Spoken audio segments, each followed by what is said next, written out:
नमस्कार, आप देख रहे हैं न्यूज 9 नेटवर्क और मैं हूं आपके साथ इस वक्त अरविंद कुमार सिंह। आद्री देवी मेमोरियल हॉस्पिटल डेहरी के डॉक्टर विशाल कुमार ने कोरोना वायरस पर कुछ महत्वपूर्ण बात किया। न्यूज 9 के रोहतास जिला ब्यूरो शिव कुमार ओझा से आइए सुनते हैं कि डॉक्टर विशाल ने क्या कुछ सावधानियां बरतने और कोरोना वायरस पर क्या महत्वपूर्ण जानकारियां साझा की है न्यूज 9 नेटवर्क के साथ। अभी हम मौजूद हैं डेहरी के विशाल सर के केबिन में। विशाल सर डॉक्टर हैं और कोरोना वायरस पे कुछ महत्वपूर्ण बात करने के लिए हम लोग यहाँ पे आए हुए हैं। सबसे पहले तो विशाल सर आपका बहुत बहुत स्वागत है हमारे चैनल में। नमस्कार, ठीक है। न्यूज़ 9 के सभी दर्शकों को डॉक्टर विशाल का नमस्कार। डॉक्टर साहब से हम लोग बात करेंगे जो कोरोना वायरस का महामारी चला हुआ है, भारत में भी इसके बहुत मरीज पाए जा रहे हैं, लगातार संख्या बढ़ती जा रही है। इस पर कुछ बात करेंगे विशाल सर से। हम लोग विशाल सर के पास में हैं और ख़ास यही कोरोना वायरस पर कुछ महत्वपूर्ण बात करने के लिए हम लोग उपस्थित हैं। सर, सबसे पहले तो जो कोरोना वायरस लगातार भारत में बढ़ते जा रहा है, तो सबसे पहले तो बताइए कि लोगों को कोरोना वायरस से बचने के लिए क्या सावधानियाँ बरतनी चाहिए। सबसे पहले देखिए, सबसे पहले जो सबको अवेयर करने का मतलब है सबको संपूर्ण जानकारी होना चाहिए कि कोरोना वायरस है क्या, ये बीमारी क्या है और ये कैसे फैलता है। तो ये एक वायरस का बीमारी है, जो वायरस विषाणु जिसको बोलते हैं हिंदी में, उससे फैलता है, लोगों में बहुत जल्दी संक्रमित होता है। संक्रमित करने का मतलब है एक लोग से दूसरे आदमी में बहुत ही जल्दी जाता है, जो इसके कांटेक्ट में रहता है। इसका जो डिस्पर्स होने का जो माध्यम है, जो फैलने का माध्यम है, वो ड्रॉपलेट्स है। ड्रॉपलेट्स ये होता है जो हमारे जो रोगी है, जो इस कोरोना वायरस से संक्रमित है, वो आदमी अगर खांसता है, छींकता है, तो उसके मुंह से जो ड्रॉपलेट्स निकलते हैं, जो सलेवा, जो थूक निकलता है, थूक की जो छोटी छोटी महीन बूंदें होती है जो आँख से नहीं दिखाई देती, वो वायरस के साथ निकलती है और ये हवा में ट्रैवल करती है। और इस ड्रॉपलेट्स में विषाणु, ये वायरस करीब 8 घंटे तक जीवित रहता है। अब जो भी आदमी इस ड्रॉपलेट्स के कांटेक्ट में आएगा, वो वायरस के इन्फेक्शन का शिकार हो जाता है।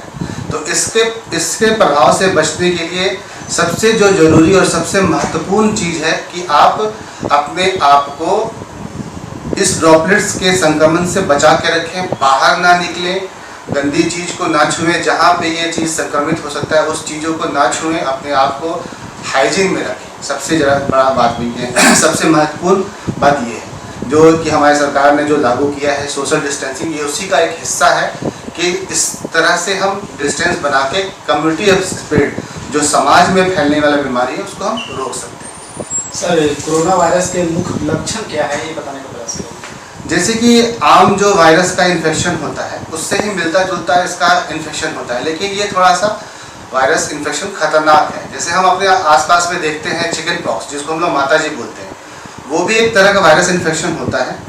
तो उस तरह से सिमिलरिटीज है इसमें भी कि ये एक वायरस इन्फेक्शन है और ख़ास करके जो आपका सांस का नली है, जो रेस्पिरेटरी ट्रैक्ट है, उसको ही ग्रसित करता है सबसे पहले। तो इसमें सर्दी, बुखार, गले में दर्द, सांस लेने में तकलीफ, इसका एक महत्वपूर्ण लक्षण है।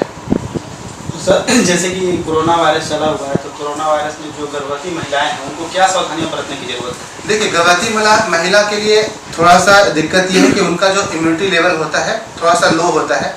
वो थोड़ा सा अभी इस सिचुएशन में होती है कि उनको अपने साथ साथ अपने जो घर में पल रहे बच्चा है, उसका भी पोषण करना होता है, तो वो थोड़ा सा ज़्यादा इससे प्रभावित हो सकती हैं। तो उनके लिए भी कोई स्पेशल प्रिकॉशन नहीं है कि उनको कुछ अलग लेना है। उनको भी अपने आप को सोशल डिस्टेंसिंग को मेंटेन करना है, उनको अपने आप को अलग रखना है ताकि ये इन्फेक्शन उनके अंदर ना आ सके।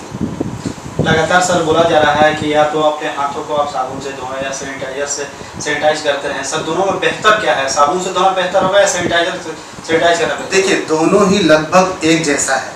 मैं अगर बोलूँ तो साबुन एक ज़्यादा अच्छा विकल्प है सैनिटाइजर से। सैनिटाइजर सभी लोगों के अप्रोच में नहीं है अभी। जिस तरह का मार्केट में उसका डिमांड बढ़ा है, खास करके गाँवों में सैनिटाइजर नहीं पहुंच पाए, तो वहाँ के लिए साबुन सबसे बेहतर उपाय है।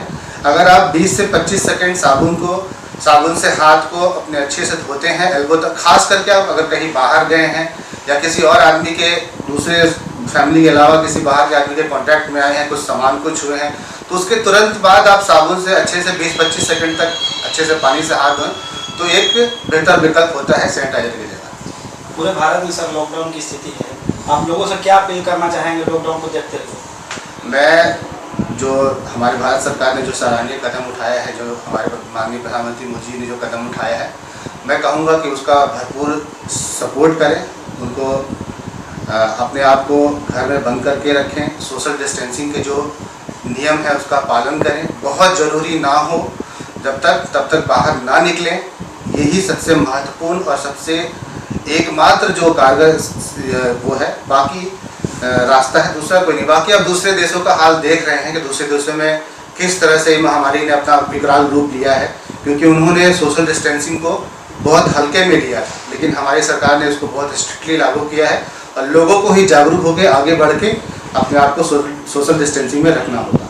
यहाँ सर हॉस्पिटल है, बहुत प्रकार के मरीज आते हैं, तो लॉकडाउन को देखते हुए क्या दिशा निर्देश मरीजों के लिए यहाँ पे लागू किया गया है? जो मरीज हमारे यहाँ आ रहे हैं, हमने अभी तो जो जनरल ओपीडी है उसको बहुत कम रखा हुआ है, ना के बराबर रखा हुआ है। इमरजेंसी सर्विसेज को अभी बिल्कुल चालू करके रखा है। तो जो मरीज़ आते हैं उनको हम पहले सैनिटाइज करने का कोशिश करते हैं, कम से कम हाथ और जो उनके बाहर के जो कांटेक्ट में आने वाले जो हिस्से हैं उनको सैनिटाइज करने का प्रयास करते हैं। अगर उनके पास मास्क नहीं है तो उनको मास्क देने का हम प्रयास करते हैं कि मास्क वो लगाएं और उसके हिसाब से फिर उनका इलाज किया जाता है।